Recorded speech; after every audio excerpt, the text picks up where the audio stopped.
as a weapon. American scientists fear the country's intelligence service might be looking for ways to control the climate.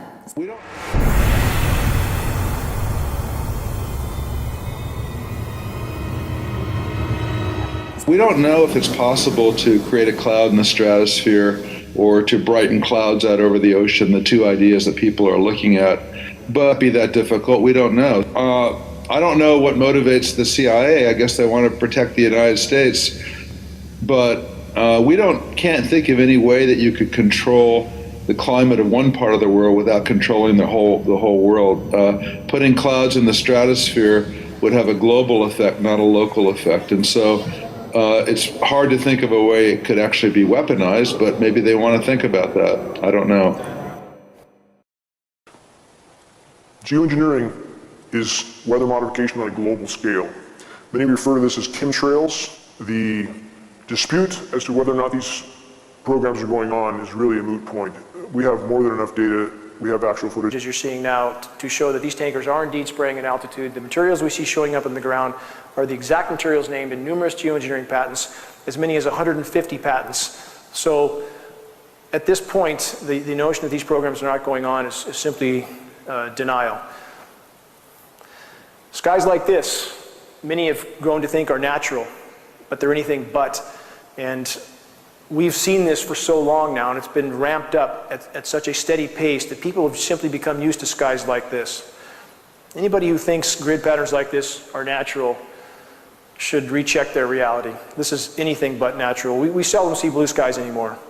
Skies like this have all too often become the norm. Unfortunately, most people don't even look up. I think at times you could start the sky on fire, nobody would notice. It's exactly what geoengineering patents call for: solar obscuration, to block the sun with toxic metal particulates.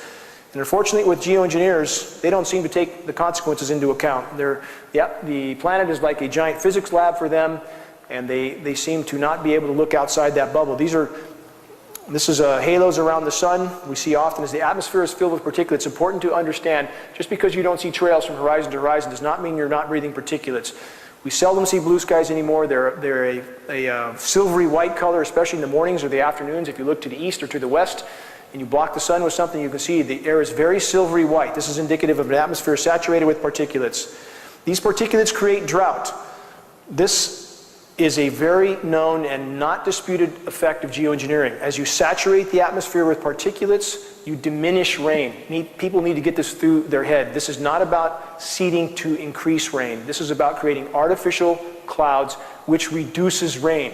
When you block the sun, you block evaporation. You block light photons, which diminishes the ability for the sun to knock molecules loose and create evaporation. So what we get is protracted drought in some areas and deluge in others. Exactly what we have in the continental US right now. Putting the wrench on planet Earth. This is the epitome of human insanity. To think that they could alter and control these very complex natural systems is insanity of the first order. Weather as a force multiplier, term I mentioned a minute ago, owning the weather in 2025. This is a stated US military objective, to own the weather in 2025. And I do not mean to imply that the US military is the only player in this game. We have China and Russia on the other end of the fence, and at this point it's a tug of war with the atmosphere, and the American public appears to be one of the victims in this equation. And it appears that there are other internal objectives against the American people to control food supplies, control water supplies, control water rights, so forth. Global warming and global dimming. Global dimming is something people should be familiar with as well. As of the latest reports, 22% of the sun's direct rays no longer reach the surface of the planet. They're being blocked. The planet is literally encased in a cocoon of toxic metals. Yes, pollution is a part of this problem, but we believe a small part in comparison to the geoengineering influences is horrific, one of which is vitamin D deficiency, of which 98% of the US population is now deficient in vitamin D. The host of diseases and ailments that ensue from that is horrific, not to mention the fact that we are breathing these particulates. So photosynthesis for plants, another issue. You can't block the source of life on planet Earth without consequence. Scientists seek to legitimize geoengineering while acknowledging its catastrophic effects. Again, the scientists, and many of which I know, are little concerned with the consequences of their experiments. They're just, they look at the planet as a giant physics lab for them to carry out their little operations. Obama's geoengineering program, Poison from the Sky. Obama's science advisor, John Holdren, strong advocate for these programs. The Obama administration, in fact, since he has taken office, these programs have been ramped up yet again. They go back a long way, but they're going for broke now. It appears that they're doubling down on the damage they've already done. It's like Corexit in the Gulf of Mexico. What did they do? Did they try to acknowledge the mess in the Gulf of Mexico, the oil spill? No, they tried to hide it with a chemical disbursement called Corexit, which by some reports made the toxicity in that region 52 times greater, but they don't care. The goal is to hide the damage they've done, hide the crimes already committed. What are we dealing with? So many people ask this question, why would they do this? If they're doing it to themselves, why would they do it? First and foremost, we're not dealing with sanity. Jack Nicholson puts a good face on that, I think. And we can look back and see that anybody who would detonate 1,800 nuclear bombs on planet Earth, which contaminated all life forms on Earth, is not sane in any way, shape, or form. And the definition of clinical insanity, and we are talking about 4% of the population, by the way, that's psychopathic. They have no consciousness of the comprehension, or no comprehension as to the consequences of their actions, even to themselves. So that's something that must be considered. Has any such testing gone on that we know about? Absolutely. Every day there's more data coming out about not other governments alone, but our government testing on its own people, its own soldiers. And again, our military is full of very, very dedicated, honorable people, full of them. But there are scientists, and there are some in power that use such dedicated and honorable people as pawns in this equation. People who use an excuse that, well, this can't be happening because they wouldn't do it to themselves, that excuse doesn't hold water. Weather warfare. This is going on right now. We appear to have China and Russia on one side of the fence, the NATO countries on the other. The atmosphere has become a battlefield, a very covert battlefield with all life on Earth at stake. Mechanics, airline executives, and doctors talk about Project Cloverleaf. Many ask, are there just military tankers in these programs, or is there commercial aircraft? In fact, with GPS tracking, commercial aircraft have been identified from the ground, leaving particulate trails, and Project Cloverleaf appears to be the outline for this. It makes sense. It's a way of artificially stimulating the economy, keeping non-profitable airlines in the air and flying. 1 in 3 seniors in the U.S. dies with Alzheimer's and or dementia. Doesn't mean dies from it, but dies with it. There's no question that all of us have had our neurological system affected. We're all breathing this stuff. It's inside all our systems. So these are staggering statistics. 1 in 3 with Alzheimer's and or dementia. Autism. Autism has increased 10,000% since 1975. 1 in 50 children now has autism, also related to aluminum. Synergistic effects of environmental and heavy metals. These metals are toxic in and of themselves. When you combine them, they become much more lethal. We've been given studies recently that indicate when mercury and aluminum are combined, toxicity increases as much as 10,000%. Bad equation. Let's add to the equation HAARP, High Frequency Active Auroral Research Program. This is a facility in Alaska. We believe there's 18 such facilities around the globe now. As the ionosphere is hit with these particles, as they ionize the whole atmosphere, make it more conductive, these signals can actually manipulate the jet stream. The data is quite clear on that. They cause a bulge in the atmosphere by heating it to tremendous temperatures, and that manipulates the jet stream. We believe, in fact, we are seeing huge jet stream manipulation. It's part of the reason why California is frying right now.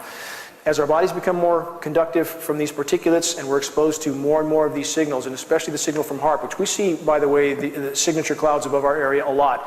HAARP helps build the high pressure up like we've had over us again and again and again. These particles dry the air out. If anybody wonders why there's no dew in the morning, you almost never see dew. We have single-digit humidity because these particles absorb and accrete all available moisture. They virtually suck it right out of the atmosphere and out of the foliage. These facilities, these ionosphere heaters, are a radical effect in the weather patterns we see happening of late.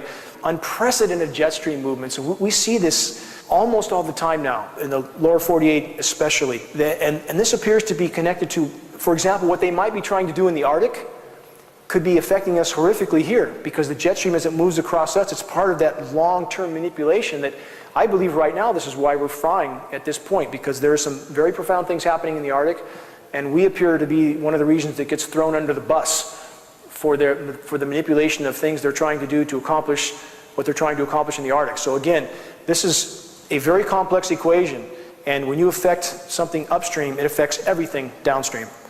Now, their latest proposal, as the experiment gets worse and worse, as they play weather whack-a-mole, they're now, we believe they're already at this program, to use the ionosphere heaters to nuke the atmosphere in a desperate attempt to try to degrade the methane that is already one of the consequences of the programs they've already been at for 60 years. So the equation just gets worse and worse. As they saturate the atmosphere with these particulates, It causes ozone damage. The science is extremely clear on that. Many have felt how hot the sun feels on their face. If you drive through parking lots in Costco, Walmart, or around Reading, you'll see the southwest sides of the trees literally burnt off. This is not natural, and this ozone hole is expanding. They're trying desperately to hide it.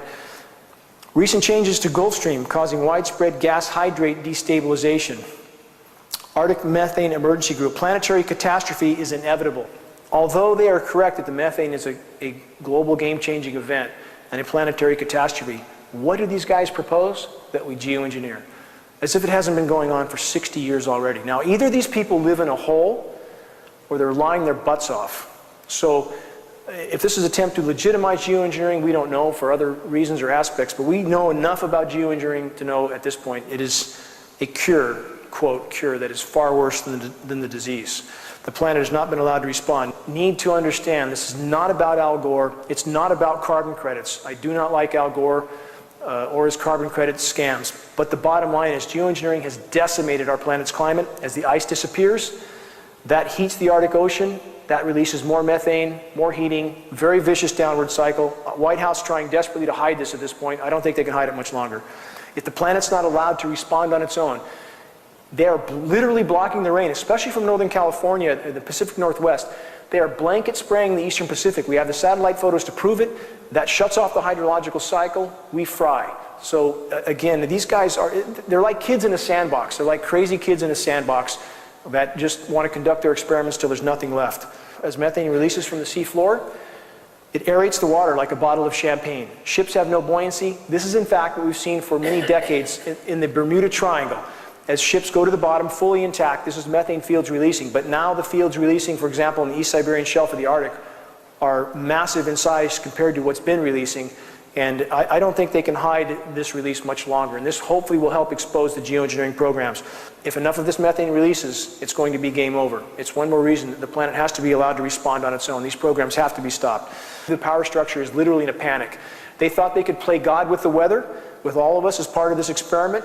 And now they know that you don't get something for nothing in this equation. I believe they're in absolute panic trying to figure out how to put the genie back in the bottle. But it can't be done. What they can do is stop hampering the planet's ability to respond to these problems.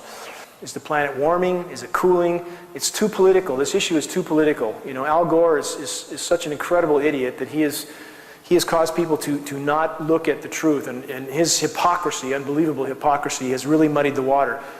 You take geoengineering out of the equation and people wouldn't be scratching their heads about this. Are our oceans on the brink of collapse, as we discussed? Yes, they are. These articles are out there for anybody who bothers to look, because certainly our mainstream media wouldn't cover this. They're too busy telling us when the next episode of American Idol's on. Massive fish die-offs. These are occurring around the globe as we speak. Southern California sea lion pups have died this winter. Many people don't know about this. There's thousands of them dying washing up at the beach. They simply have nothing to eat. Although radiation from Fukushima has been implicated in some of this, much of the rest is just simply a lack of food. And these events will not be hidden much longer. That's why I have no hesitation discussing them, and people can call me alarmist, they can call me whatever they want. This is happening now. Our quote-unquote scientists are often very disconnected from reality. They're paid to say what they say. That's true.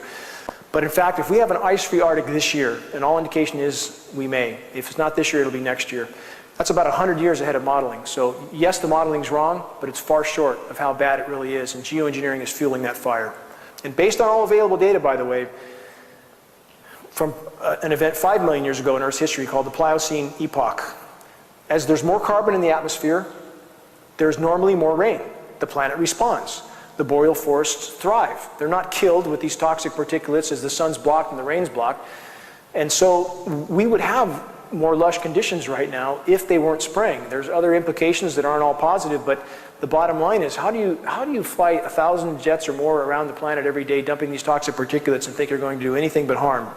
Geoengineering can and does create very significant short-term cooling events. It absolutely can and does. By the time you divert the jet stream, pump cold air south, artificially chemically ice nucleate, which is like throwing ice cubes into your swamp cooler, that's how you go from 100 degrees to snow in one day, as we saw in Amarillo, Texas. It can create these short-term cooling events, which are very confusing to people. How does it snow in June? Or they see these things on the news with the Weather Channel hypes up.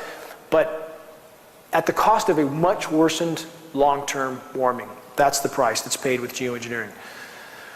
New concerns about the climate change in the boreal forest. Our forests are dying. Latest report I saw from boreal forest in Alaska, 30% mortality. Anybody who says the trees are not dying, and some of our local biologists will say this, everything's fine, nothing's wrong. Drag them out in the forest and let them look at our trees. Manzanita's even dying. You ever try to kill a manzanita? It's dying everywhere. It's flashing out dead. They cannot take the bioavailable aluminum in the soil. They cannot take the increased UV. They've taken all they can handle, and now they're dying. Fir trees are dying everywhere, as I said, and I think this year will be absolutely cataclysmic. When you block the rain, those metals are an incendiary dust. Now let's add dry lightning. Because we've had diminished rainfall, we have a more conductive atmosphere, so we have more lightning now with less rain. Cataclysmic for the forest, and in fact, on forest fires, more dead trees, as we see here. What's killing the great forests of the American West? I just described that. Many people don't even know our forests are in sharp decline. They're in very, very sharp decline. And I think this year may be cataclysmic as far as the fires go. Why aren't the agencies discussing this? Why isn't EPA screaming their lungs off about this? Because the system's been rigged for them not to. The system's rigged, guess what? They don't have to test for aluminum anymore. The system is rigged not to show these particulates. Who else profits from this? Chemtrails and Monsanto's new aluminum-resistant gene. We have the disaster capitalist. Monsanto is now going to save the day, apparently, with their drought-resistant, aluminum-resistant seeds. The soils have been sterilized, fungus is taking over. It's just like in the human body. When you kill all the good microbes, funguses take over. Same is happening in geoengineering and global drought. The planet is warmer. We should have more rain. The laws of physics state this very clearly. 7% more moisture for every degree of warming. When you acidify the oceans from the methane release, when you poison the boreal forests and you burn the boreal forests, the Earth's oxygen-making capacity is greatly diminished. And the less oxygen we have, the more physical ailments we'll have, period. More fish die off. We see that happening, again, around the globe. Oxygen depletion, the next great environmental scare. As we indicated, a lot of science available on this for those who choose to look. U.S. wildfires, as we discussed, rapidly on the increase. Last year, Siberia lost 100 million acres of forest, 100 million. The U.S. lost about 11 million. And this year, again, could be absolutely cataclysmic. We are in uncharted waters in the Pacific Northwest now, in California. We have record low fuel moistures, record high temperatures, and it looks like the scheduled weather, and I use that term specifically, the scheduled weather for us is much more of the same. So we could be in for quite the ride this year. Now, what's this doing to species? This is biodiversity plummeting. Species extinction rates are going through the roof. Would media, you think they would talk about this instead of grabbing some drama out of a hat every week to entertain us while the house is literally burning down? Species diversity is plummeting. Species extinction rates, you see the graph going straight up. Based on the latest figures, we're losing some 200 species a day. 200 a day. And people say, well, things have always gone extinct. Yes, they have, but not at that rate. That rate we would cease. They've never seen such complacency from people who claim to care, and yet they cannot find the courage in themselves to face this issue above all others, to unite with those who are willing to face this issue. So we now, in fact, I believe, based on all available data, face a scenario of a runaway greenhouse effect. If they continue to spray, they continue to shred the ozone, they continue to poison the boreal forest, they continue to alter the wind and featureless sky with very little wind, the rain comes less, it drizzles here and drizzles there. They have radically skewed our weather equation. If they continue to do this, we will face what's called a runaway greenhouse effect. One of the players involved, Raytheon. Now, this is important too. People need to understand the foxes are running the hen house. Raytheon is up to their eyeballs in weather modification. Raytheon does all the weather modeling for the National Weather Service and the National Oceanic Administration. So those who are making the weather, they form the message. They're the ones telling us what it's going to be like. Do you wonder what does mostly sunny mean? What does that mean? Mostly sunny now means a sky full of sprayed aerosols. That's their term. They've coined lots of new terms because, again, Raytheon does all the modeling for National Weather Service and NOAA. Lockheed Martin, by the way, does all the modeling for the FAA. Now, let's put the Rothschilds into the equation. I realize this sounds very conspiratorial, but in fact, they do own the major weather disseminating agencies, Weather Channel, Weather Underground, Weather Central. So here we have players that are up to their eyeballs behind the scenes in the global geoengineering operations, also controlling the message. That's why Weather Channel now has terms like, the rain is going to change over to snow. Well, since when did rain just change over to snow without orographic enhancement? It means moving over mountains, or without colliding with the cold air mass. Why would rain change over to snow at 45 degrees? Because it's being chemically nucleated. We have the patents for this process. We know what's going on. We've tested the snow. The Chinese admitted they were doing it. So they have all these terms now to make people go back to sleep and think it's normal. They call it heavy wet snow again, this concrete snow that destroys everything. And so that's why it's frequently to have these events like I mentioned in Amarillo, Texas. 100 degrees one day, snow the next. People should know this is not natural weather or cyclical patterns. Again, more Rothschild's ownership, Rothschild's and the geoengineering empire. U.S. military explores geoengineering, which we know that they have for many, many years. There's too many journalists now, especially of late, they're writing books and doing articles describing everything we see, everything. The intention to disperse these aerosols at altitude using aircraft, and yet nobody admits to the elephant in the room. This is the king has no clothes scenario, but we think they can't hide it much longer. Systemic denial of geoengineering continues in Venus syndrome. This is a scientific scenario, and we are on this track. Many people think that Venus is 900 degrees on the ground because it's closer to the sun. This is not true. Venus, now based on the latest study, was thought to have oceans, but it experienced a runaway greenhouse effect. It's imperative that we let the planet respond. The planet must be allowed to respond on its own. No one has the right to play God with the weather, and we will all bear the consequences of this. So Venus is as warm as it is. The whole premise of geoengineering is to block the sun, to create a greater albedo for the planet. Albedo means reflectivity. Venus has 2.5 times the reflectivity of Earth. It absorbs less sun than Earth. And yet Venus is 900 degrees on the ground because of its greenhouse effect. So again, it's imperative that we stop geoengineering, stop hampering the planet's ability to try to compensate for damages done.